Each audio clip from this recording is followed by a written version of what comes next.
Bonjour à tous et bienvenue sur la plateforme Act Match. Mon nom est Marine Giraud, je suis la gérante de cette plateforme qui est dédiée à l'organisation de webinaires sur les sujets d'innovation et de développement économique. Donc aujourd'hui justement on aborde le sujet innovation et plus précisément comment réussir mon projet d'innovation. Pour en débattre, deux intervenants experts vont nous rejoindre dans l'interface. Donc Julien Auger qui vient d'arriver dans l'interface. Bonjour Julien. Bonjour à tous. Donc Julien est directeur opérationnel de UMI. Et Mathilde Juin, qui va pas tarder, je pense, à nous rejoindre dans l'interface, qui est chef de projet innovation et mécatronique au sein de TESAM. Donc aujourd'hui, l'objectif, c'est de dresser un panorama voilà, donc on a des bonjours de votre part. Bonjour à tous. N'hésitez pas à nous dire si tout va bien au niveau du son et de l'image. Alors, ce qu'on va faire avant de démarrer et de rentrer dans le vif du sujet, c'est je vais vous présenter rapidement l'interface de manière à ce que vous soyez autonome dans notamment la démarche de questions-réponses. Alors, sachez déjà que vous pouvez faire évoluer l'interface en fait comme vous voulez, c'est-à-dire vous pouvez mettre en plein écran la partie présentation PowerPoint ou bien les vidéos des intervenants. C'est vous qui décidez et ça n'impactera pas l'interface pour les autres. Donc, vous avez ce jeu de boutons en haut à droite de l'interface qui vous permet de faire ça. Donc, vous pouvez cliquer sur moins, par exemple, pour minimiser la présentation et faire la place à une vidéo, par exemple. Ensuite, vous avez la possibilité de faire évoluer la présentation aussi en plein écran ou alors à sa taille réelle, ce qui vous permet de voir peut-être un peu mieux certaines des présentations. Et puis, vous avez aussi la possibilité de réduire la taille de la présentation ou de l'augmenter justement pour avoir un meilleur confort de vision. Et puis, vous avez la possibilité de poser des questions dans le chat. Donc, on vous encourage à utiliser ce module-là. Sachez que vous avez la possibilité de poser vos questions à l'ensemble des personnes. Ça, c'est plutôt pour les questions qui sont relatives au sujet qui est traité. Et puis, vous avez aussi la possibilité de poser des questions directement aux speakers. Voilà, donc vous choisissez en fait l'un ou l'autre des canaux. Et puis, les questions pour les speakers, c'est plutôt les questions d'ordre technique. Si vous avez par exemple un problème pour entendre, pour voir. Et donc, quand vous cliquez sur l'un ou l'autre des canaux, vous allez pouvoir taper votre question et elle va apparaître dans l'interface. Voilà, donc Mathilde n'est pas là pour l'instant. Je ne sais pas si elle a des soucis pour se connecter. Si Mathilde, vous nous entendez, vous pouvez recharger peut-être votre interface. Je vais regarder si je vous retrouve dans le...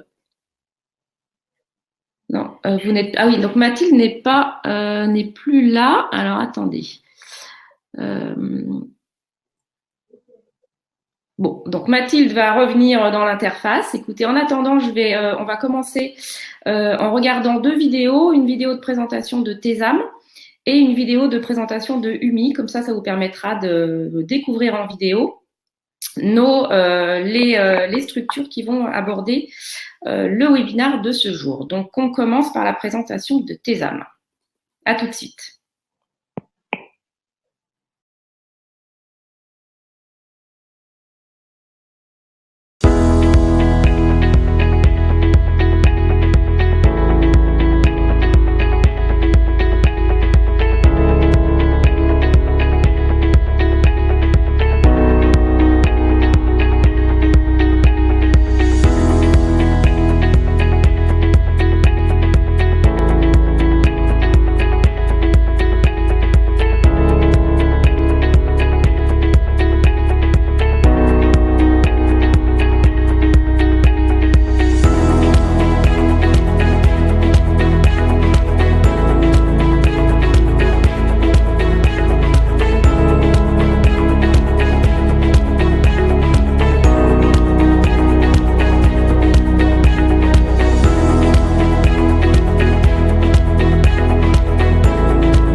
Voilà, donc on espère que vous avez bien apprécié la présentation de Thésam. On va passer maintenant à la présentation de la plateforme UMI. Entre-temps, Mathilde, en fait, va nous rejoindre, hein. Son ordinateur s'est juste éteint au moment de démarrer le webinaire. À tout de suite.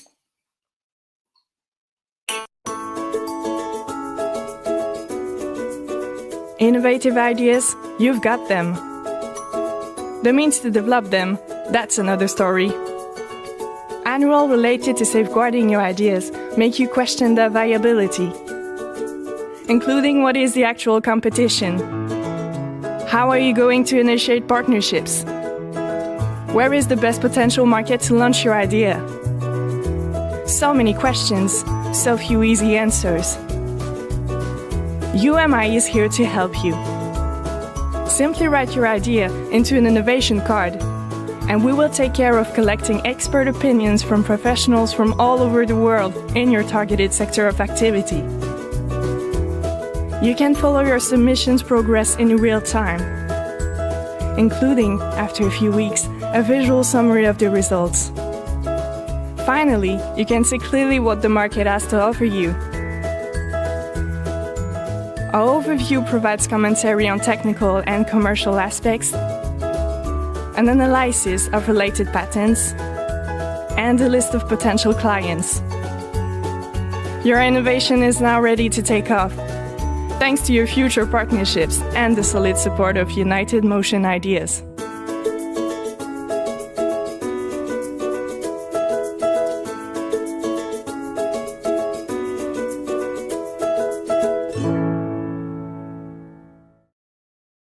Et en attendant que Mathilde rejoigne l'interface, je vais vous proposer de participer à un premier sondage. On va vous demander où vous en êtes dans votre projet d'innovation, ce qui va permettre à Mathilde et Julien de communiquer efficacement avec vous en fonction de où vous en êtes. Alors voilà le sondage qu'on vous propose. Donc je vous propose de répondre chacun en fonction de où vous en êtes et de soumettre les réponses.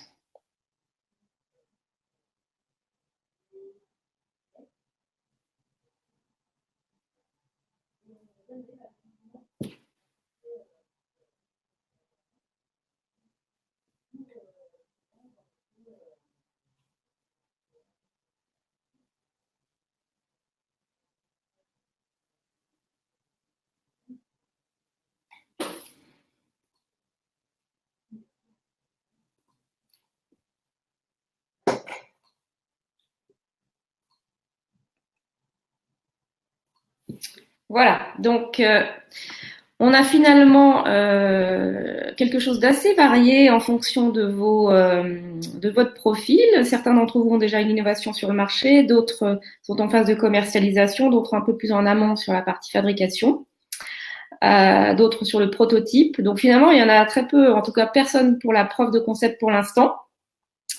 Écoutez, je pense que du coup, ce sera intéressant parce qu'on va balayer justement une timeline de projets d'innovation. Donc, vous pourrez retrouver votre profil dans la présentation. Parfait. Alors, je laisserai Mathilde se présenter quand elle pourra le faire. Moi, de mon côté, donc, je m'occupe opérationnellement de l'entreprise UMI qui a été créée il y a 5 ans dans un objectif assez précis, c'est de permettre aux entreprises et aux startups qui innovent d'y voir plus clair très rapidement sur le potentiel marché et l'intérêt marché de leurs innovations via un outil.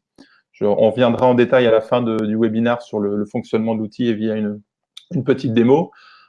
Juste avant de démarrer, voilà, je vous montre cette slide-là. C'est ce qui a motivé le sujet du webinaire d'aujourd'hui. On s'est intéressé aux causes d'échec principales des projets d'innovation et des startups. Le constat est le même dans les deux cas. Et donc, la plupart des études sur ces sujets-là se recoupent. Ce qui est assez flagrant, c'est de voir que la cause numéro 1 d'échec des projets d'innovation, c'est un problème d'alignement avec ce qu'attend réellement le marché. Un mauvais alignement, un mauvais product market fit, comme on l'appelle souvent dans le jargon. Et la deuxième raison d'échec des projets d'innovation, c'est un problème de financement. Et ça tombe bien parce qu'aujourd'hui, on a décidé de vous parler de test marché, de validation d'intérêt marché et de financement. Du coup, en préambule, je vais vous présenter un petit peu l'organisation de la présentation. On a décidé de vous parler à la fois des financements qui sont disponibles tout au long d'un projet et de l'intérêt de tester son marché tout au long du projet également. Alors pour ma part, moi, je me focaliserai du coup bien plus sur la partie test marché et puis Mathilde sur la partie financement.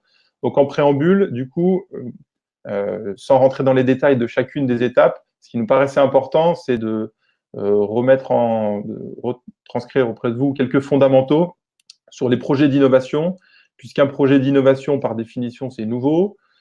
Qui dit nouveau dit incertain, dit risque d'échec.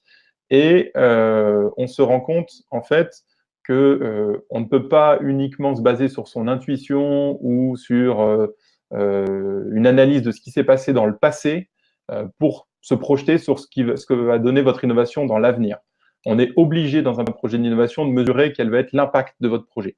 Que ce soit tout au début, pour savoir quel est le marché que vous visez.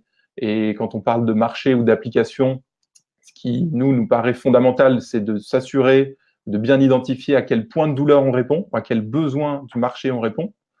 Une fois qu'on a identifié le marché ou le problème qu'on allait résoudre, c'est de s'assurer que le produit, le service qu'on va proposer répond bien et uniquement à ce besoin-là.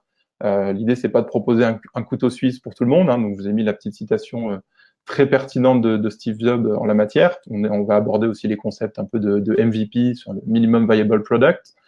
Et puis, une fois qu'on sait quel est son meilleur marché et qu'est-ce qu'il faut exactement leur vendre, l'idée, c'est pas encore gagné, c'est de savoir quel est le bon business model associé à ça. Est-ce qu'on peut en faire un business rentable?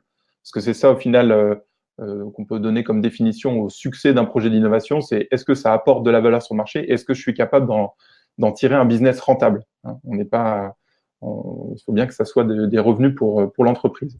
Et dans cette notion-là, c'est très important de bien étudier et d'identifier le meilleur canal d'acquisition de clients et de s'assurer qu'on a un coût d'acquisition client et une méthode d'acquisition client qui est rentable, qui permet d'avoir un projet au final viable. Donc sur toutes ces étapes, on reviendra un peu plus à la fin du webinaire sur comment on peut tester son marché, comment on peut obtenir des réponses à chacune de ces questions. Et clairement, je vous donne déjà une des clés, c'est que le juge de paix dans un projet d'innovation, c'est toujours le marché. Donc, pourquoi à chacune des étapes et comment à chacune de ces étapes on peut interagir avec son marché pour s'assurer qu'on va dans la bonne direction. Mais avant ça, on va regarder, du coup, sur chacune de ces étapes, quels sont les financements qui peuvent vous aider à franchir chacune de ces étapes, que ce soit pour du développement technique, pour de la faisabilité marché, pour de l'industrialisation, etc. Si Mathilde a pu se connecter, elle va pouvoir vous éclairer sur tous ces points-là. Est-ce que ça fonctionne, Mathilde, de ton côté? Normalement, ça devrait fonctionner. Est-ce que vous m'entendez? Moi, je t'entends en tout cas. Donc, a priori, c'est bon. M'entend aussi. Bonjour à tous. Donc oui, désolé pour ce petit retard, mais c'est toujours au moment à leur âge que l'ordinateur ne va pas. Du coup, donc pour ma part, je vais vous présenter de façon assez globale, parce que j'en aurais pour des heures sinon, l'ensemble des aides qui sont à votre disposition quand on a un projet d'innovation en entreprise, que ce soit au niveau des financements, conseils et la notion de réseau, on verra qui est également très importante. Et on va repartir de la timeline un peu que vous venez de voir pour identifier à quel moment on peut mobiliser ces aides-là, sachant qu'en fonction des typologies d'aides, elles interviendront à différents stades du projet. Donc pour commencer, la partie financement qu'on vient justement d'aborder à l'instant, il existe une multitude de financements pour les entreprises qui innovent. Alors du porteur de projet jusqu'à l'entreprise, en général PME, TI, et à différents stades. Donc là, j'ai mis des flèches. En fonction de la taille de la flèche, c'est plutôt là où on retrouve la majorité des aides. Donc typiquement sur le développement technique, c'est là où on retrouve un maximum des aides. On en a un petit peu sur tout ce qui est commercialisation, valorisation de projet, et également l'export qu'on abordera pas vraiment aujourd'hui. C'est encore un autre sujet. Donc parmi les aides qui existent aujourd'hui, il y a notamment la partie prêt, subvention, aide fiscale, aide européenne. Voilà, on va essayer de les trier. Je vous ai mis ici quelques moteurs de recherche qui sont très intéressants pour vous aider dans votre recherche. Vous avez évidemment le site de BPI France, mais également les aides.fr, qui est un des annuaires les mieux référencés, avec également aide-entreprise.fr, le guide des appels à projets de la région Auvergne-Rhône-Alpes, donc là c'est très localisé sur notre région. Alors de toute façon, ces annuaires-là vous permettront d'aller un petit peu fouiller en fonction de vos besoins. Nous, ce qu'on a essayé de faire à TESAM, c'est de trier, de ranger ces aides-là pour essayer d'y voir un peu plus clair, en les retriant par catégorie. Donc là, je vous ai mis quelques-uns des prêts à taux zéro, par exemple, qui existent. Donc, sur la région Auvergne-Rhône-Alpes, la plupart de ce que je vais dire aujourd'hui sera quand même très vrai sur la région Auvergne-Rhône-Alpes, pas forcément ailleurs. On a des prêts à taux zéro qui permettent à des entreprises, en fonction de leur taille, en fonction de leur âge. C'est pour ça qu'il existe une multitude d'aides. C'est pas pour brouiller les entreprises, c'est parce qu'il existe une multitude de profils. Donc forcément, il en faut un petit peu pour tout le monde. Donc on en trouve de toute nature, des prêts pour des entreprises qui ont des projets éco-innovants, des entreprises qui sont plutôt artisanales, des entreprises qui sont plutôt industrielles et reliées à un pôle de compétitivité particulier, des entreprises qui seraient pourquoi pas dans l'innovation sociale, ou en fonction de leur stade de développement. On a également des subventions. Aujourd'hui, les subventions, vous voyez, je vous en ai mis quelques, c'est non exhaustif, hein, je vous montrerai l'outil qu'on a utilisé pour faire des extractions de ces arbres de financement. On est sur la subvention, sur de l'étude de faisabilité technique, plutôt en amont, pour faire en sorte que les entreprises puissent aller chercher de la compétence à l'externe pour valider leur projet. Donc, on a par exemple une aide de BPI qui s'appelle le diagnostic innovation, que certains d'entre vous connaissaient peut-être au travers de la PTR, qui est devenue maintenant le diagnostic innovation, qui permet de financer de la prestation externe, donc du conseil, bureau d'études, entreprise, laboratoire, pour aller faire de l'étude technique au préalable pour valider la faisabilité technico-scientifique d'un projet. On a également aujourd'hui pas mal de financements autour des technologies de l'industrie du futur.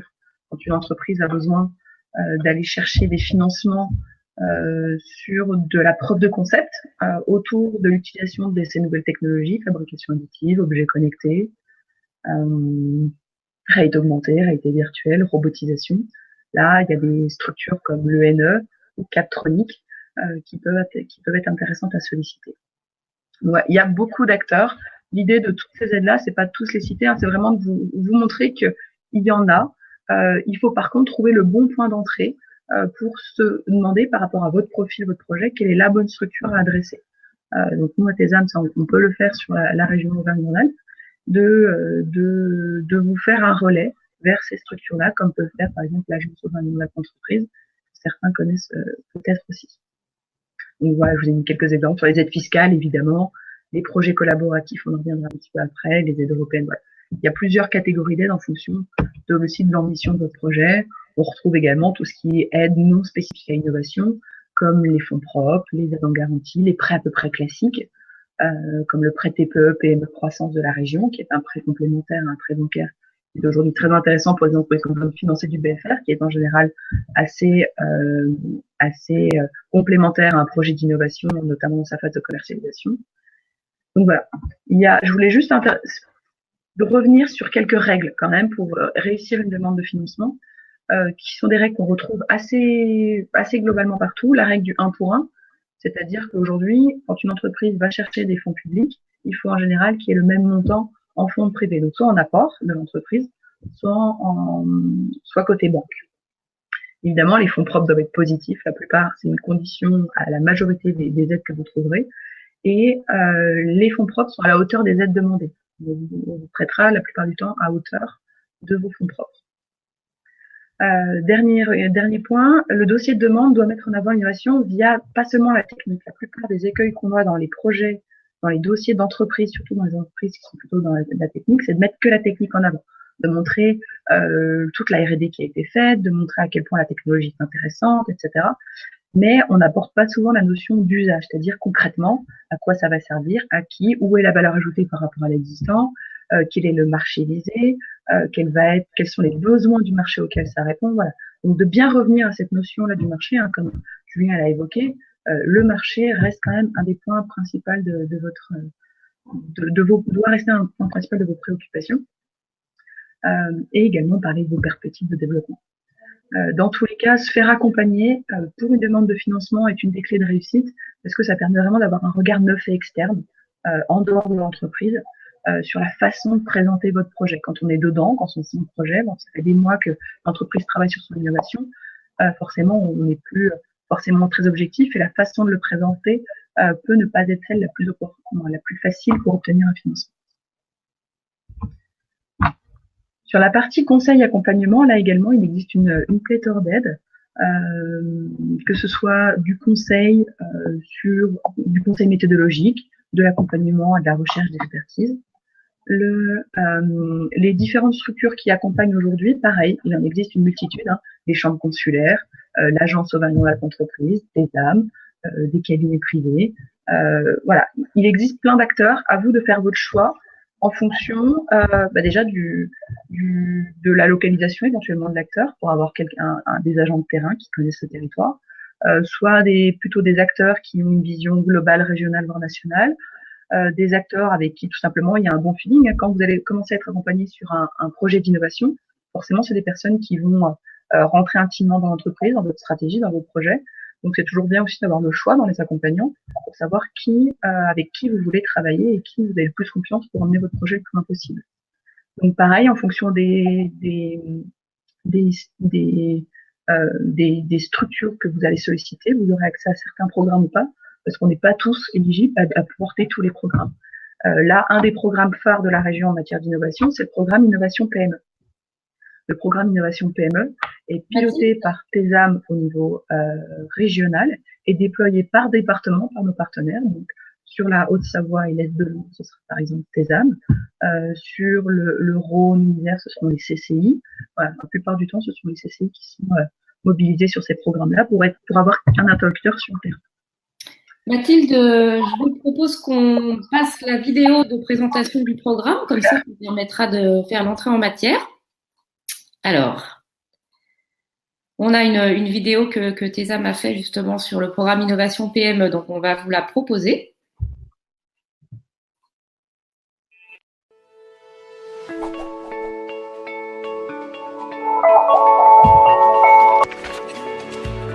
Patrick est dirigeant d'une entreprise de la région Auvergne-Rhône-Alpes. Malheureusement, à cause de la concurrence venant du monde entier, Patrick a du mal à développer son activité. Patrick décide donc de passer à l'action. Il va lancer un projet d'innovation pour proposer une nouvelle offre qu'il sera le premier à vendre. À lui la gloire, le succès, la croissance. Pour l'aider dans sa démarche, Patrick a entendu parler du programme Innovation PME proposé par Ambition PME, un dispositif de sa région. 3 modules de 4 mois sont proposés. Le module Stratégie d'innovation pour trouver des concepts à fort potentiel et identifier les actions prioritaires selon ses ressources disponibles. Le module Marketing de l'innovation pour tester et valider ses concepts auprès des clients et définir son approche marketing. Le module Management de projet d'innovation pour sécuriser chaque étape de son projet, construire son offre et préparer son lancement. Patrick, intéressé, contacte un conseiller Innovation PME. Celui-ci écoute ses besoins et lui préconise le module Stratégie d'innovation. Patrick est convaincu et s'inscrit. Patrick participe d'abord à des sessions collectives. C'est l'occasion d'apprendre les connaissances de base et d'échanger avec d'autres entreprises. Un consultant expérimenté connaissant le métier de Patrick est choisi.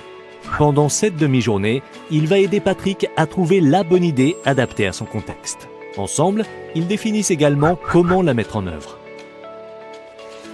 Patrick ressort de son accompagnement grandi. Il a choisi ses axes d'innovation et ses actions prioritaires. Pour aller plus loin, il peut continuer à être accompagné pendant cette demi-journée supplémentaire ou réaliser un des 2 autres modules. Vous aussi, si vous êtes une entreprise de la région de Patrick, développez votre activité grâce au programme Innovation PME.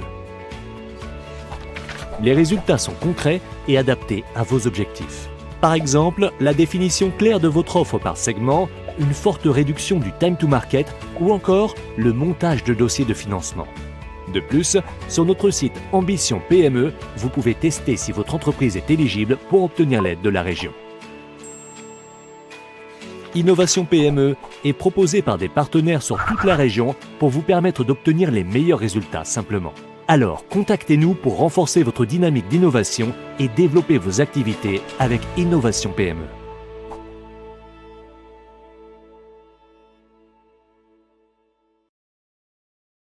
Voilà donc pour cette vidéo. J'en profite avant de passer à la deuxième partie de la présentation pour vous proposer un sondage pour savoir si vous avez déjà fait appel à des financements publics. Je vois qu'il y a déjà pas mal de questions dans le chat, donc merci à vous pour vos questions. N'hésitez pas à en soumettre d'autres qu'on traitera en fin d'intervention.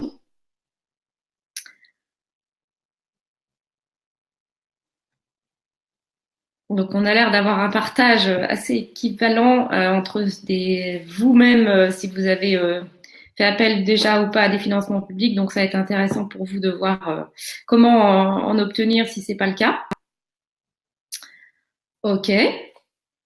Ben, merci pour ces retours. Je vais remettre la présentation de Mathilde et Julien. Hop. Voilà, donc on en était ici, si je ne m'abuse. Donc, pour préciser ce qui a été dit dans la vidéo, donc le programme Innovation PME donc est déployé par les acteurs en CCI, les conseils innovation dans les CCI ou TESAN ici, ou l'agence Auvergne-en-Savoie, Auvergne-en-la-Entreprise.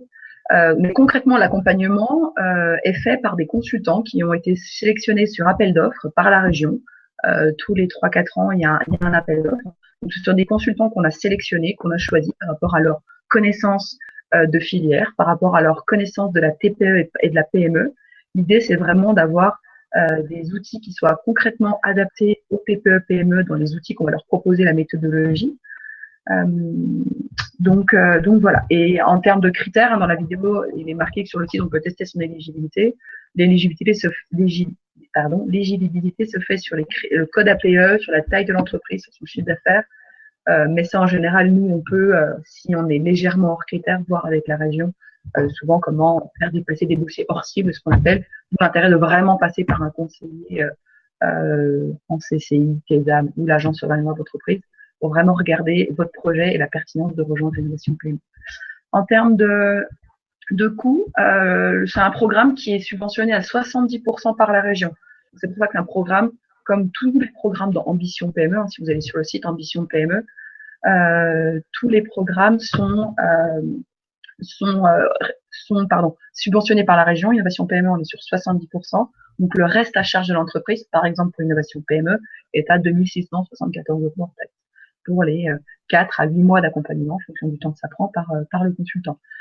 Tous les outils développés dans la méthodologie pour Innovation PME sont les outils qui évoluent en permanence, parce que forcément, l'innovation, c'est changeant. Les consultants ont des trames qui ont été travaillées, notamment avec un programme de recherche et une thèse portée par TESAM, mais évoluent en fonction de l'évolution des pratiques dans l'innovation. Innovation PME est un programme très souple et flexible. Les entreprises sautent parfois d'une option à l'autre en fonction de leurs besoins à ce moment-là.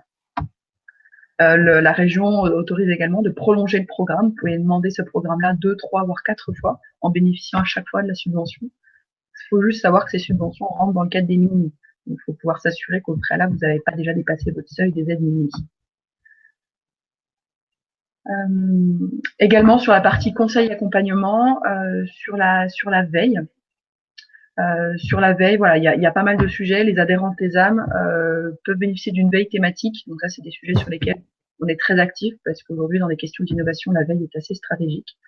Là, voilà, on est plutôt sur de la veille à apporter. Innovation PME, là, c'est plutôt de l'accompagnement individuel, c'est-à-dire le consultant vient dans l'entreprise travailler avec le dirigeant. Donc c'est vraiment, on n'est pas sur de la formation théorique. Il y en a parce que du coup, dans tous les programmes d'ambition PME, c'est un peu de collectif pour que quand même les entreprises puissent se rencontrer ou pas, se rencontrer entre elles. Et là, en général, dans les programmes, on a 1 à 2 jours de formation collective. Donc ça dépend des programmes. Dans l'innovation PME, il y en a qu'une seule.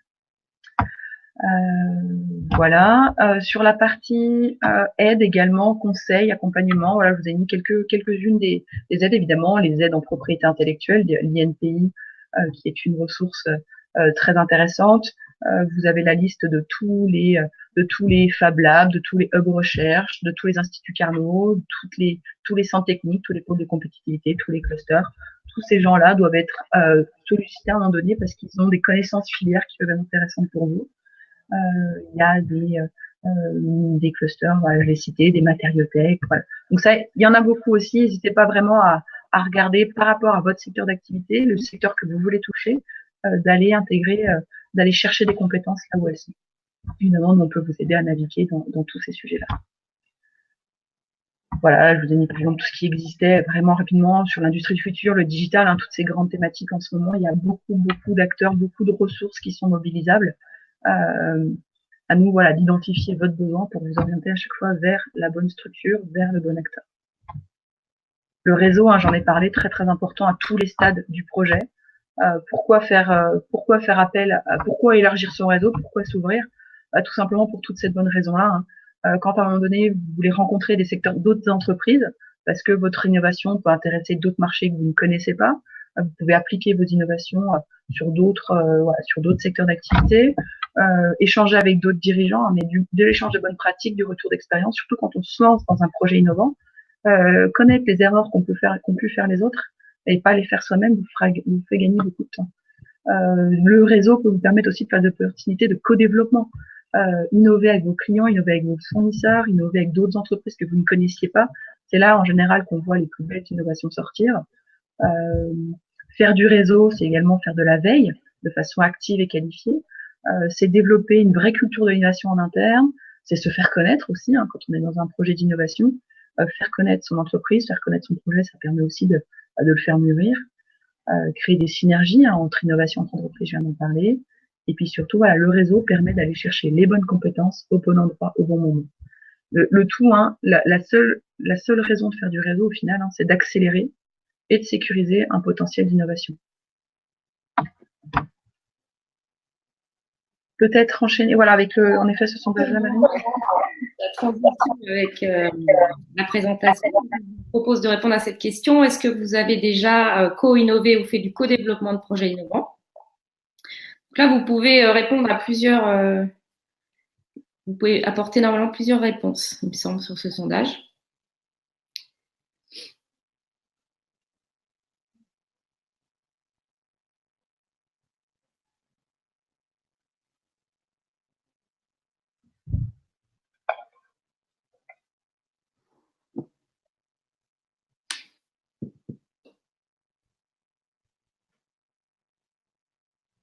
Ce qui est intéressant de voir, c'est qu'en tout cas, en termes de co-développement, on a les 3 pistes qui ont été identifiées, clients, fournisseurs, structures tierces, sont utilisées par les entreprises. Et puis, on a aussi une partie des répondants qui n'ont pas encore mené un projet d'innovation en partenariat. Mais c'est bien, Mathilde, d'avoir pu rappeler les bénéfices du réseau, justement, dans cette optique pour motiver nos auditeurs à mettre en place des collaborations. Ça fait surtout qu'il existe aujourd'hui pas mal de dispositifs pour faire du co-développement, que ce soit à petite échelle ou à grande échelle, avec des financements publics comme des FUI, des fonds uniques internationaux, avec des pôles de compétitivité, avec d'autres entreprises. Il y a bien sûr les projets européens, des projets transfrontaliers avec la Suisse par exemple. Il y a des financements pour travailler avec des laboratoires.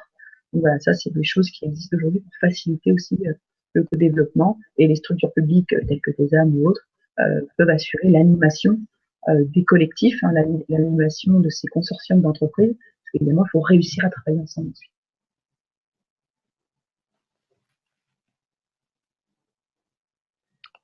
Ok, pour enchaîner, si tu avais bien terminé, Mathilde, sur les accompagnements, je vais reparler de la partie marché, puisqu'on l'a vu, c'est une des raisons principales d'échec des projets d'innovation.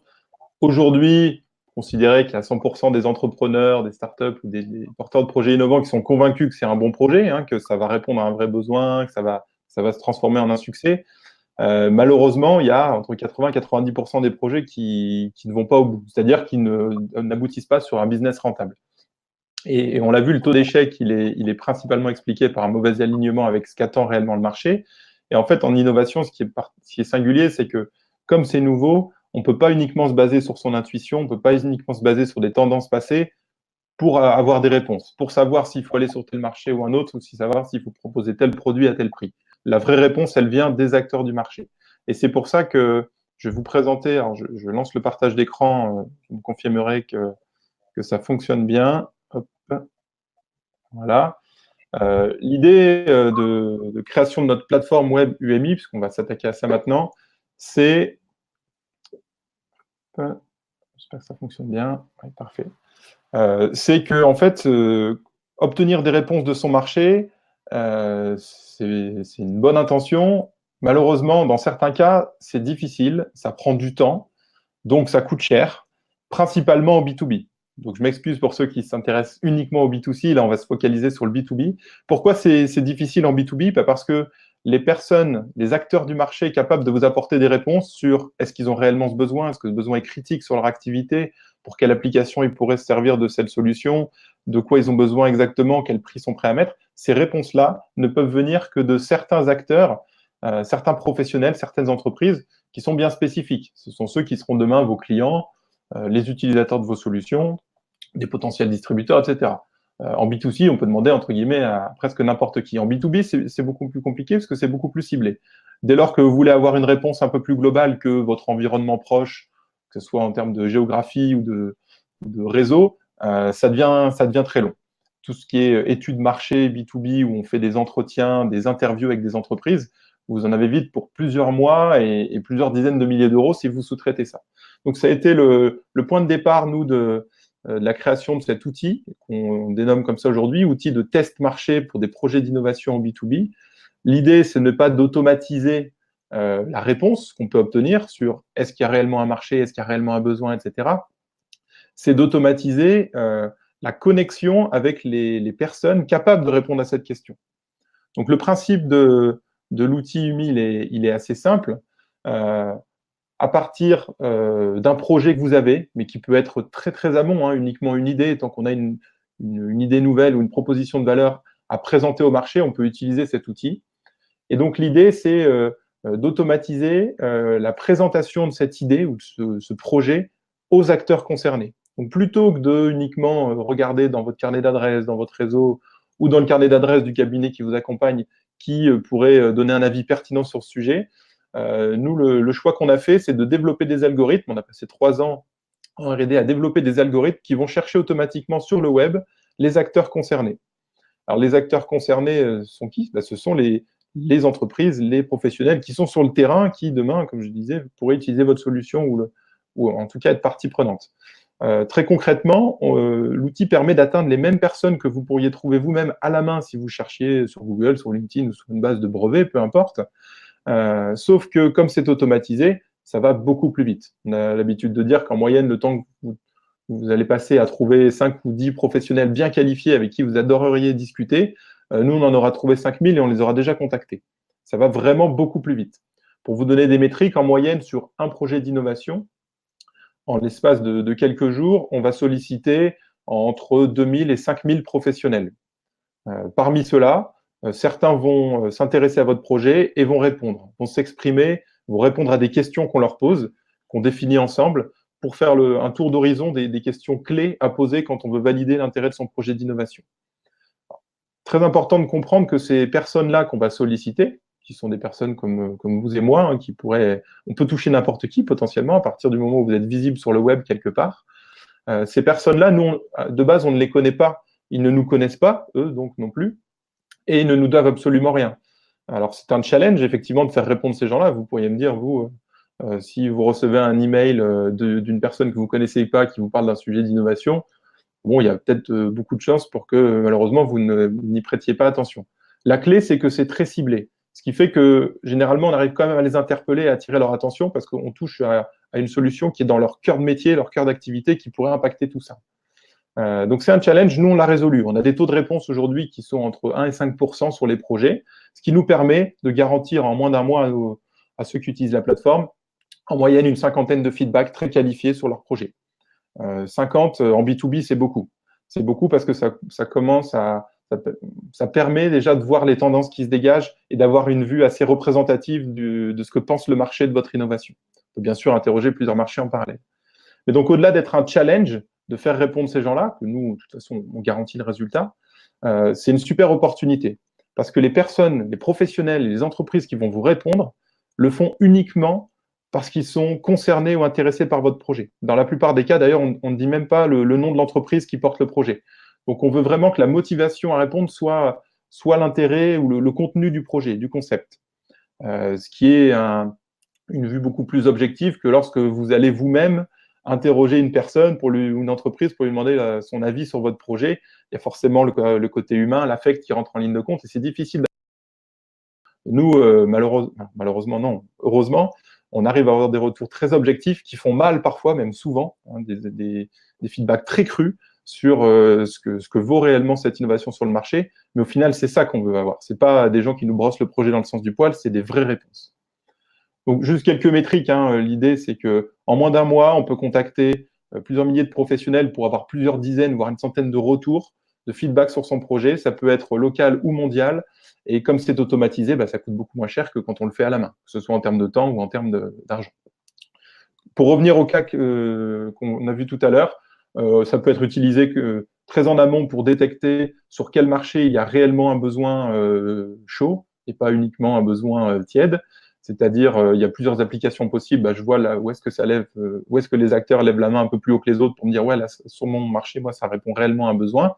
Ou que ce soit une fois qu'on a bien identifié le marché qu'on visait pour identifier la fonctionnalité, la spécification clé qu'attend le marché et pas se disperser dans son cahier des charges ou son développement sur d'autres aspects qui n'intéresseraient pas réellement le marché.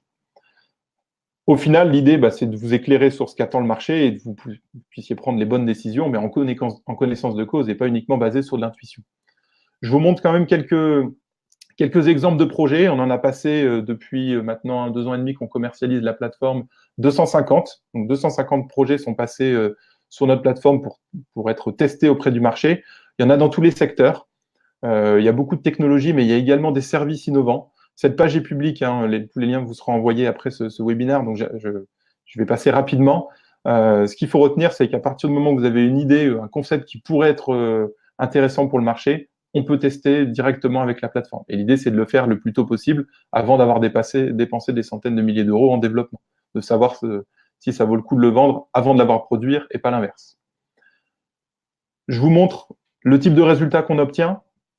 À partir du moment où on a décrit son projet sur notre plateforme et qu'on le pousse auprès d'acteurs, vous voyez qu'on va être très transparent, on va vous dire exactement combien de professionnels on a sollicité, combien ont ouvert le mail qu'on leur a envoyé, combien ont été lire en détail la présentation de votre projet et combien ont finalement décidé de se positionner.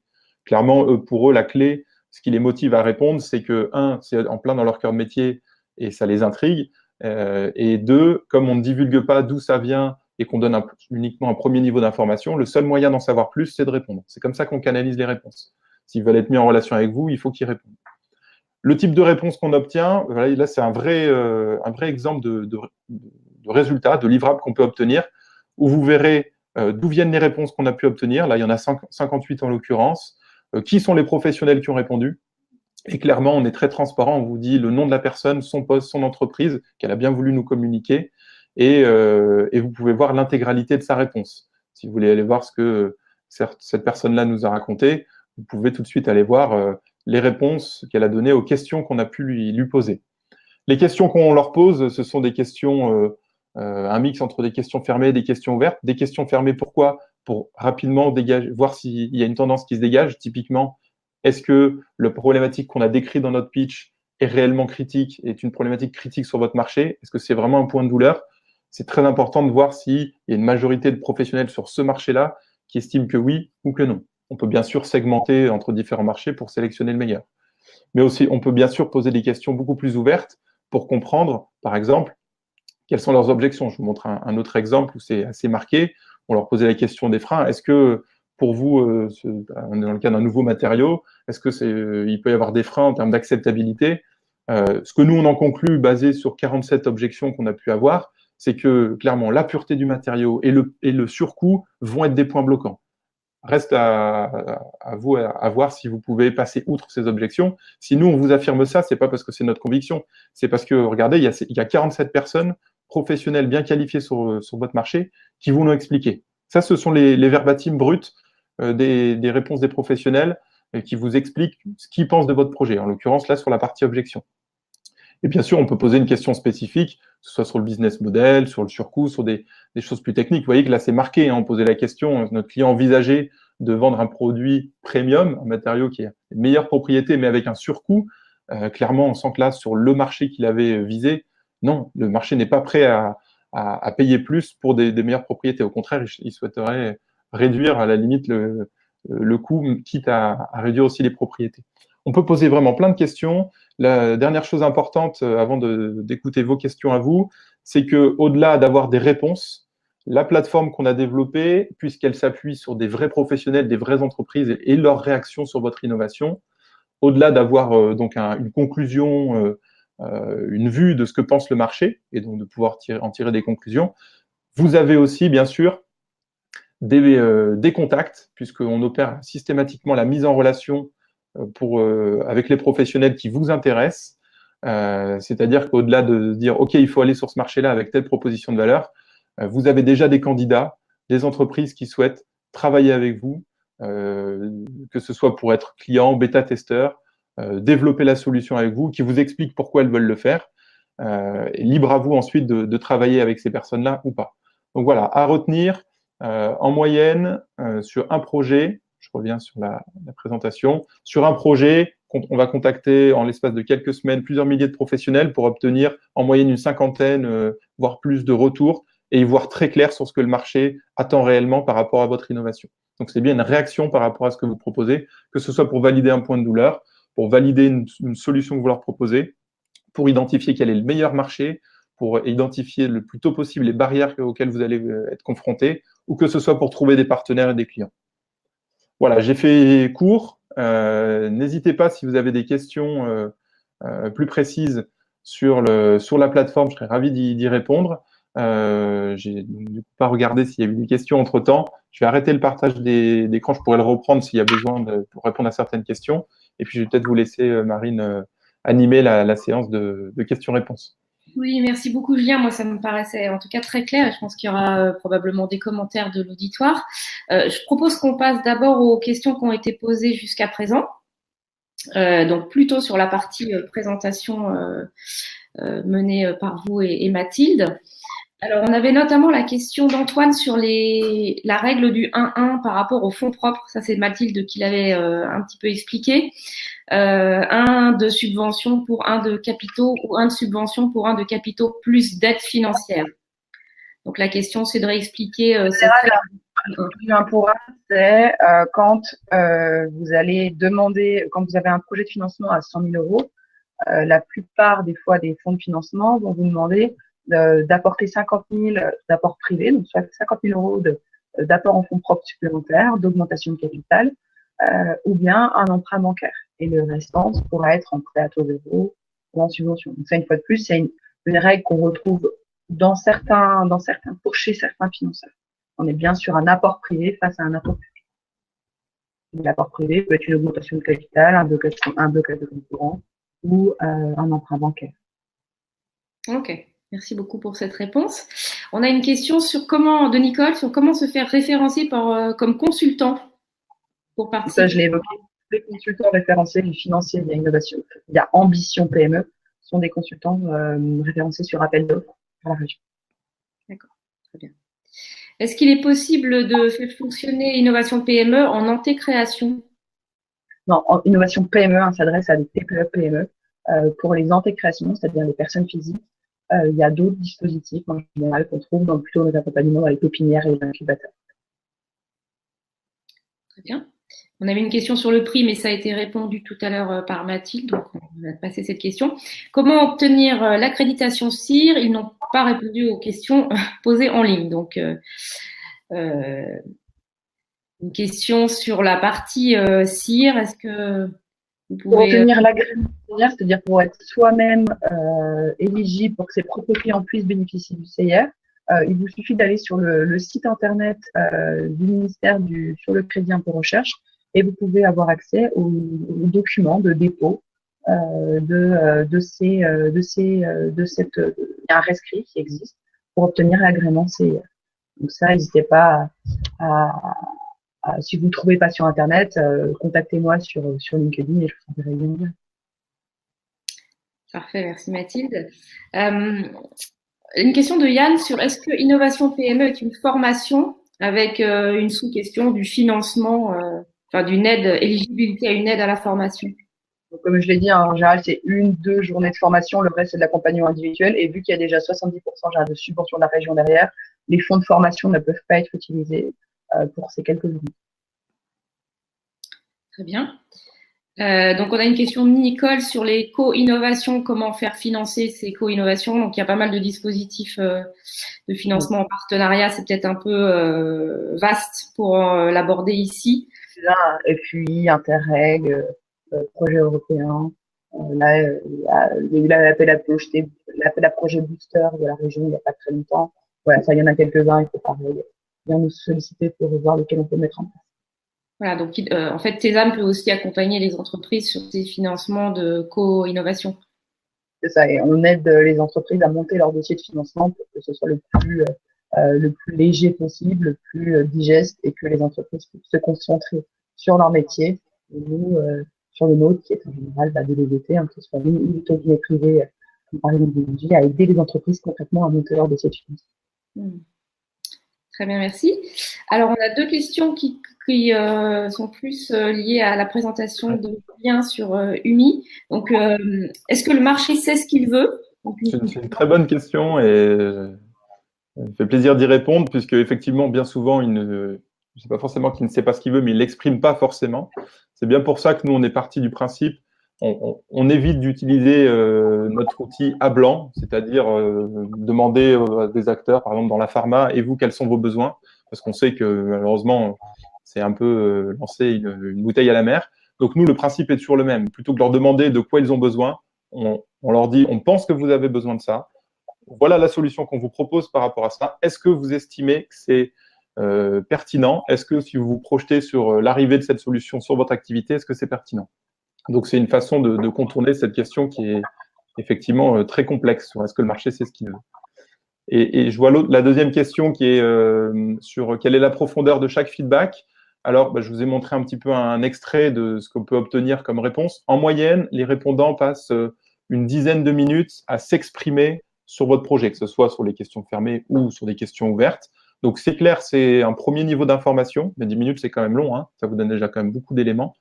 C'est moins riche qu'un entretien d'1 heure avec la personne. Par contre, puisque vous avez toutes les coordonnées, bien sûr, libre à vous de rediscuter avec eux derrière pour avoir plus d'infos. Généralement, on leur donne aussi peu d'infos, donc ils sont capables de nous en donner proportionnellement le même niveau d'information. Et puis, donc, la question suivante, je me permets de la lire, hein, du coup, comment est-ce que vous trouvez les entreprises et les personnes à interroger? Alors, c'est très spécifique sur chaque projet. On constitue bien un panel de cibles à chaque projet. C'est-à-dire qu'on a développé un module de recherche. Imaginez que c'est comme Google, sauf qu'au lieu de trouver des pages Internet, vous trouvez des professionnels. C'est ça le moteur de recherche qu'on a développé. Et les sources d'information, ce sont des données publiques partout où il y a des professionnels visibles sur le web, que ce soit parce qu'ils ont écrit un article sur tel sujet, qu'ils soient dans une entreprise qui communique sur telle thématique, ou que ce soit parce qu'ils ont un profil LinkedIn ou autre réseau social professionnel bien renseigné. De la même manière que vous pourriez les trouver vous-même à la main, on les trouve sur les mêmes bases. Donc, c'est pas une cible fermée, et donc c'est de la sémantique. Hein, c'est pas via mots-clés, donc c'est très flexible. Hein, on ne fait pas uniquement par filière ou par code APE pour cibler des personnes. Donc ça, c'est un travail qui est fait avec le client qui veut faire son étude de marché, d'identifier justement la sémantique associée à son Alors, c'est intégré. Nous, la seule chose qu'on demande aux porteurs de projets qui souhaitent utiliser la plateforme, c'est de nous décrire le marché qu'ils souhaitent viser en termes de périmètre géographique, de secteur d'activité, de type d'entreprise dans la chaîne de valeur et de type de personnes au sein de ces entreprises. Mais avec leurs propres mots à eux, on se charge de notre côté d'utiliser les algorithmes à bon escient en lui donnant les bons mots-clés. Mais cette traduction entre la description par le client, par le porteur de projet de son marché et de comment il faut interroger les bases, on l'a fait nous-mêmes. Pour pas, encore une fois, prendre de temps au porteur de projet. Oui, puis c'est bien d'avoir un regard externe probablement sur cette partie-là aussi. Également. Alors, on a des questions sur le coût de UMI et la possibilité de le financer via des aides. Absolument. Alors, au niveau du coût, il y a des petites spécificités. En moyenne, ce qu'il faut retenir, c'est que ça coûte autour de 10 000 € pour tester son marché, avoir une cinquantaine de feedbacks et être mis en relation avec cette cinquantaine d'entreprises qui s'intéressent à votre projet, avec l'accompagnement qui va autour. Tout va dépendre aussi si vous voulez viser 50 marchés en parallèle, un seul, ou si vous voulez faire des choses un peu customisées. Mais on est toujours quasiment au maximum à 10 000 euros.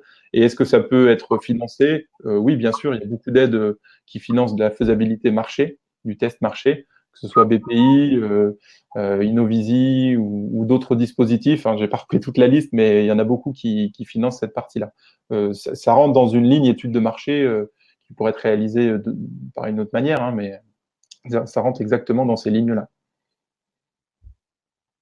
Donc ça peut faire partie aussi de la relation qu'on a avec vous, de trouver une aide qui pourrait aider à financer l'étude de marché. Tout à fait. Ok, très bien.